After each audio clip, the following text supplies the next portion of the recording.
Assalamualaikum warahmatullahi wabarakatuh. Perkenalkan, nama saya Nurul Kamila, NIM T 2018-1458. Di sini saya akan menjelaskan tentang peran kepala sekolah dalam mengembangkan mutu pendidikan.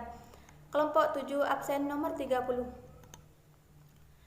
Peran kepala sekolah adalah sebagai seorang tenaga fungsional guru dalam memimpin sekolah di mana diselenggarakan proses kegiatan pembelajaran sehingga terjadi interaksi antara guru yang memberi pelajaran dan siswa yang menerima pelajaran.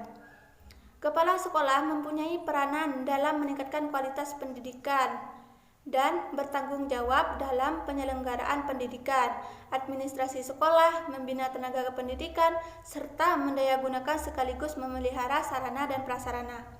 Menurut Tutik Sri Utami 2015 IAIN Jember, peran kepala sekolah dalam mengembangkan sarana prasarana merupakan salah satu faktor penentu sukses tidaknya suatu lembaga pendidikan.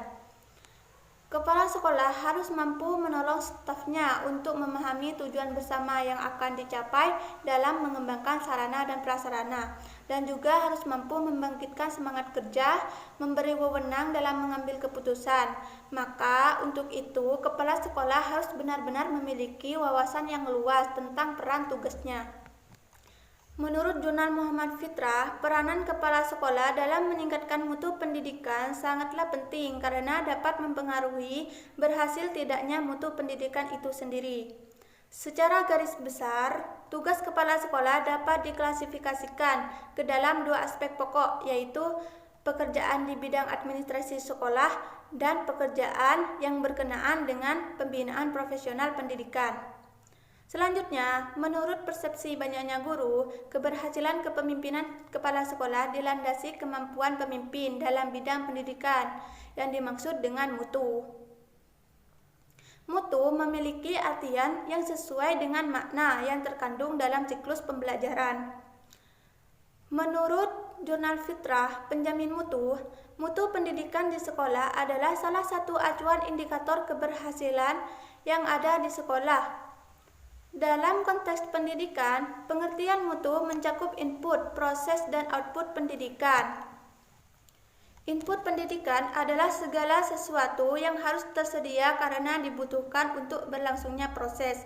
Proses pendidikan merupakan berubahnya sesuatu menjadi lain dengan mengintegrasikan input sekolah sehingga mampu menciptakan situasi pembelajaran yang menyenangkan, motivasi dan minat belajar yang tinggi.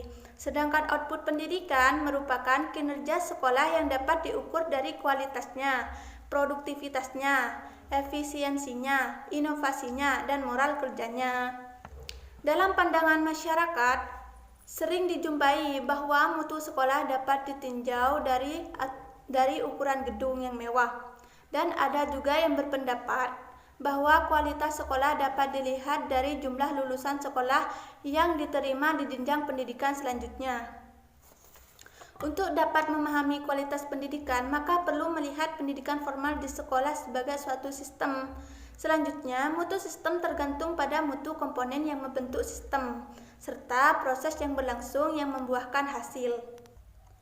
Mutu pendidikan memiliki program mutu yang merupakan program utama yang nantinya akan berpengaruh terhadap kelancaran suatu usaha dan juga ditentukan oleh tuntutan dari permintaan dan pengguna. Mutu produk dan jasa layanan perlu dikembangkan. Hal ini sejalan dengan permintaan dari pengguna yang terus berkembang. Tinggi rendahnya kualitas pendidikan setidaknya harus memiliki 3 indikator tersebut. Yang pertama, dana yang cukup, angka kelulusan yang tinggi, kebiasaan peserta didik yang menghafal. Kemudian, indikator standar mutu pendidikan. Secara rasional, standar mutu pendidikan merujuk kepada Peraturan Pemerintah Republik Indonesia Nomor 32 Tahun 2013 tentang perubahan atas Peraturan Pemerintah Nomor 19 Tahun 2005 tentang Standar Nasional Pendidikan yang meliputi standar kompetensi, standar isi, standar proses, standar pendidik dan tenaga kependidikan, standar sarana dan prasarana, standar pengelolaan, standar pembiayaan, dan standar penilaian pendidikan. Selanjutnya, menurut skripsi UIN Suska Riau 2014, Pengertian mutu pendidikan adalah mutu yang mencakup input, proses, dan output. Dan menurut Rusman, antara proses dan hasil pendidikan yang bermutu saling berhubungan. Agar proses yang baik tidak akan salah arah, maka mutu dalam artian hasil harus dirumuskan lebih dulu oleh sekolah dan harus jelas target yang akan dicapainya. Selanjutnya, faktor-faktor utama peningkatan mutu pendidikan. Yang pertama, kepemimpinan kepala sekolah, yang kedua guru, yang ketiga siswa, yang keempat kurikulum, dan yang kelima jaringan kerjasama. Selanjutnya, di sini juga terdapat beberapa faktor dalam meningkatkan mutu pendidikan yang sangat mempengaruhi, yaitu 1. Faktor pendukung, dan yang kedua faktor penghambat. Dalam meningkatkan pasti terdapat beberapa hal yang dapat membantu dan meningkatkan mutu pendidikan, dan ada juga yang membuat peningkatan mutu terhambat. Selanjutnya, kepala sekolah dalam menjalankan roda kepemimpinannya, hal ini sinergi dengan kemajuan yang akan diperoleh oleh sekolah. Apabila dipimpin oleh pemimpin yang tepat, fakta membuktikan bahwa di tangan seorang pemimpin yang hebat, sekolah yang biasa akan menjadi sekolah yang berkualitas dalam waktu yang singkat. Dan dalam dunia pendidikan, kepala sekolah memiliki peran yang kuat dalam mengkoordinasikan, menggerakkan, menyerasikan semua sumber daya pendidikan yang tersedia di sekolah. Kepala sekolah sebagai pimpinan sekolah bertanggung jawab atas kelancaran jalannya sekolah secara teknis akademis, segala kegiatan, keadaan lingkungan sekolah, situasi kondisi, serta hubungan dengan masyarakat sekitar.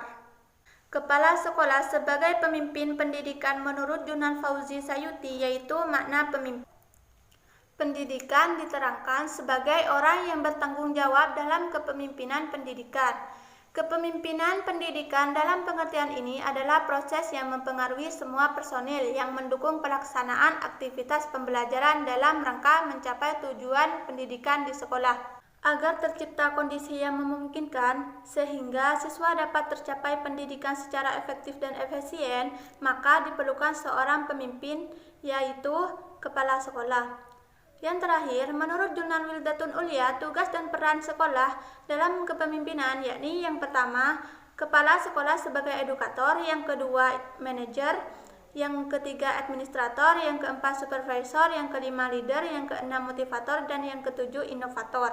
Mungkin cukup itu saja penjelasan dari saya. Apabila ada salah kata, mohon maaf yang sebesar-besarnya. Assalamualaikum warahmatullahi wabarakatuh.